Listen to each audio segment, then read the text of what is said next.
In the ongoing abortion debate, one controversial area is whether there should be exceptions in the case of rape or incest. Today's guest knows firsthand what that's all about.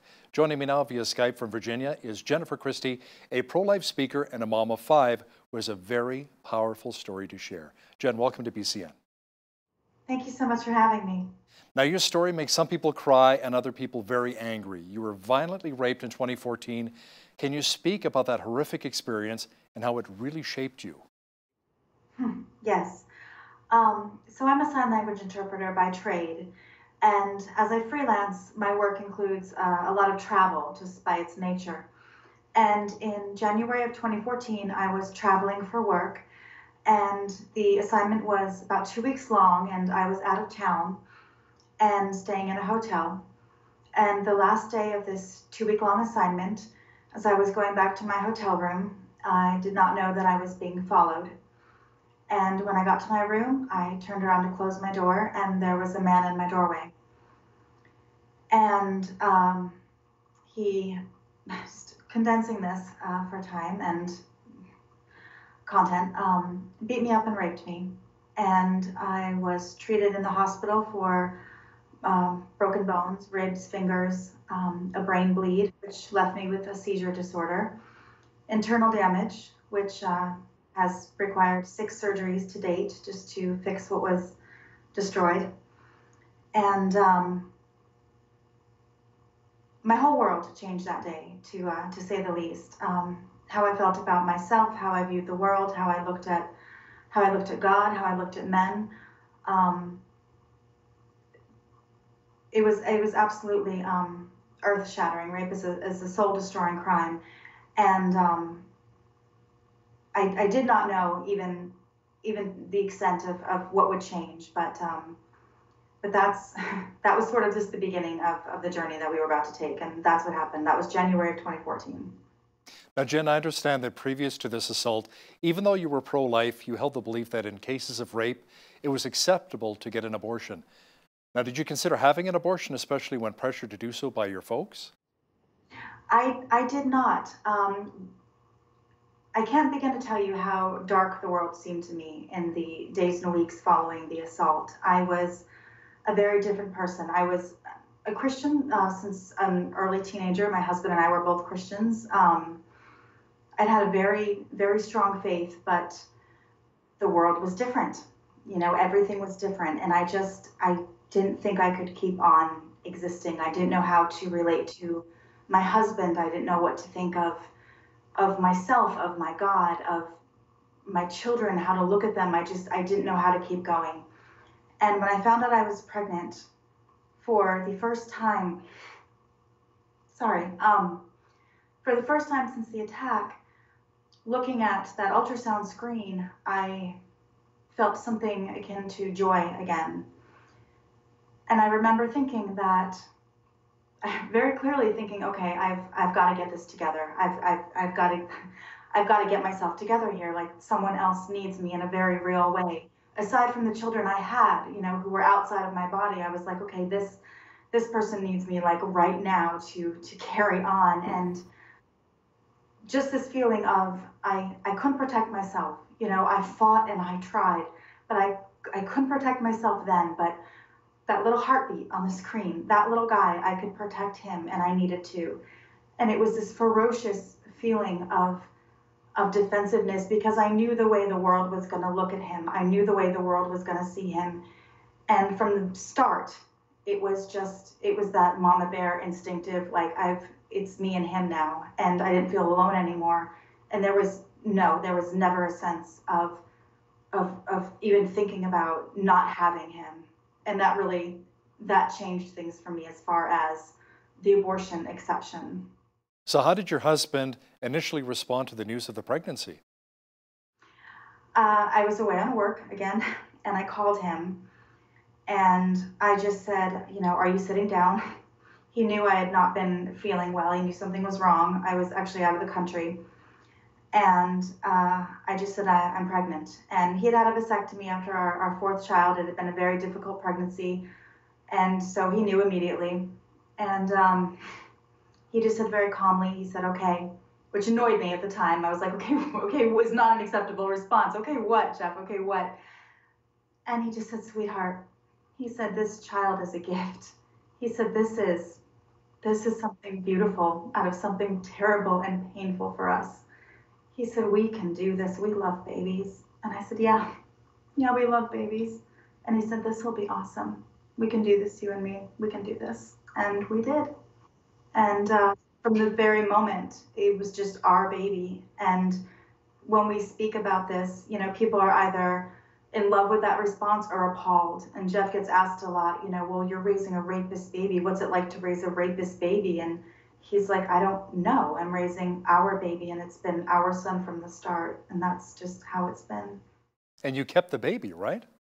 We kept the babies, our son. Yeah, he started kindergarten last week, Joshua. Means Yahweh saves, Jehovah saves, and he absolutely does. And that's just him. Yeah, he's been us, and he absolutely has been nothing but light and joy, and we'll be able to tell him one day how he healed our whole family when we were in the darkest place of our lives and brought us joy again and reminded us of how good God is and just the love that can come from something so terrible. So do your other children know where this baby came from?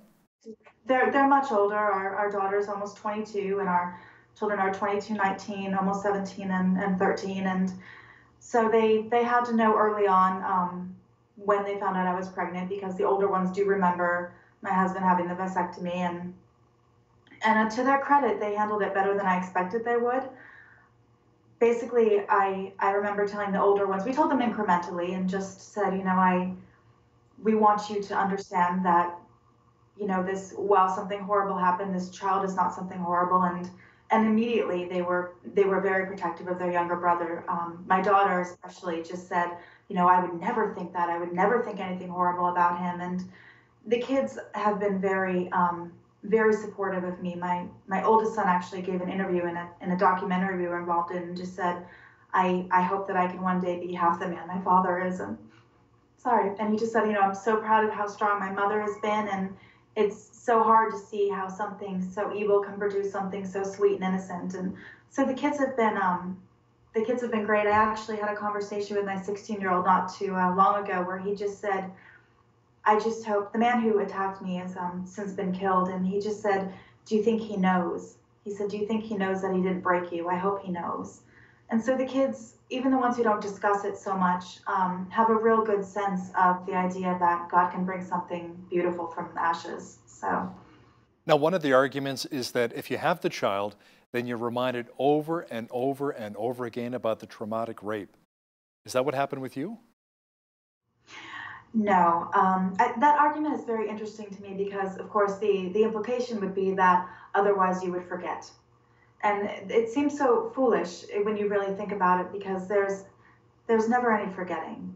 There's, regardless of whether you keep the baby, whether you don't keep the baby, the trauma is the rape, and that lives with you forever. It changes you fundamentally, and what you choose to do with the woman you become in the aftermath of that trauma is really your decision. And you are different forever. It doesn't mean that you can't become a better person than you were. And I would argue that that's what a child does for you. It can make you a better person than you were, and that's certainly what Joshua has done for me, for everyone around us.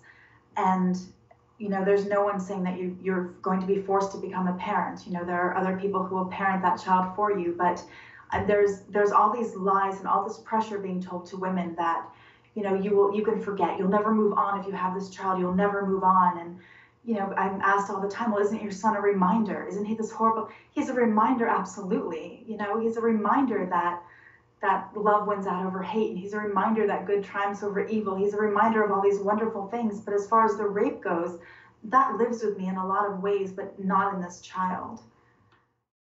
Have you had the opportunity to speak with other women who chose to keep a child born out of rape? And if so, what are you hearing from them? Hundreds. I didn't ask for a national and international platform. It's something I kind of fell into.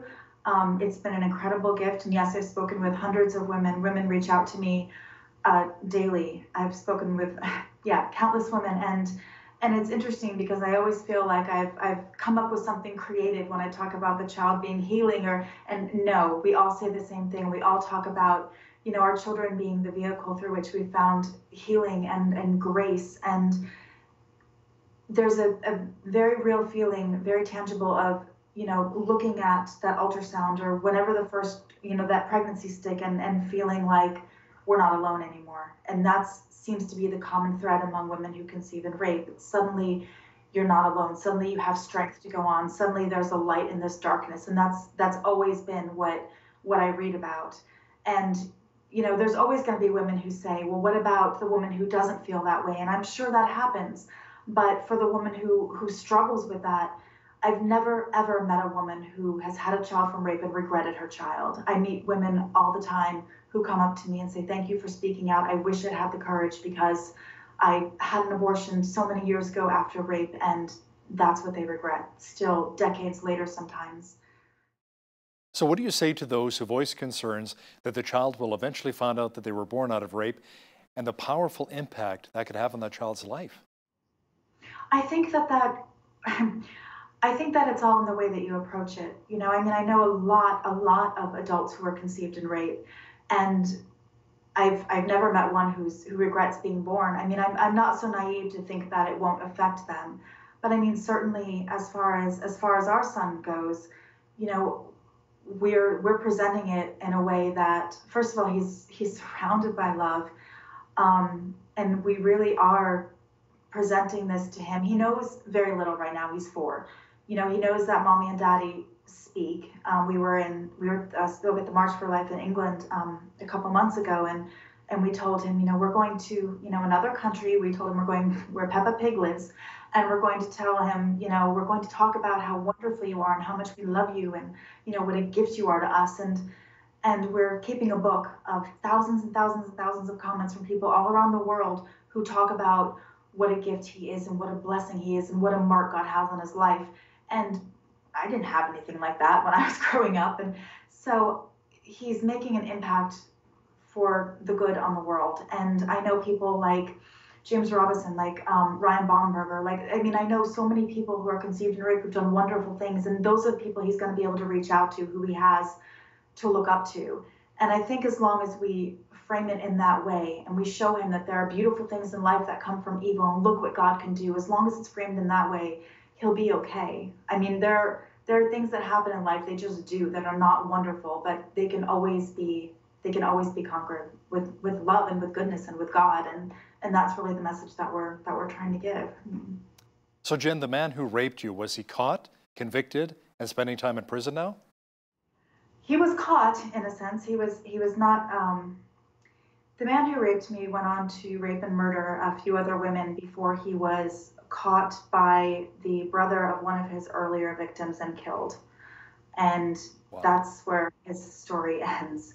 So that was very hard for me. I dealt with a bit of survivor's guilt there, and thinking if I had been able to stop him, then the next few women who were killed wouldn't have been. And that was a very hard piece for me to work through. But he is not on the street anymore, and so he's gone. So your faith really brought you through a lot of the hard times for you and your family. It did, and still does. Now, you've been the recipient of some nasty backlash. Why do you think it is that some pro-choice supporters disagree with the decision you made? The rape exception is always what is held up. The 1% of the reason that people abort is always held up as a reason that abortion needs to be legal. It's always been the fiercest, reason that people get so upset. And I'm throwing that out there. I'm shaking up that rhetoric. What about in cases of rape? And well, what about that? And I'm like, well, what about that? Most of us, 80% of women who conceive and rape, do not abort. And when you throw that out there, that really gets people very angry. And then they throw up, well, what about the pregnant 11-year-old? What about the and it's they get more and more extreme with it, and it doesn't.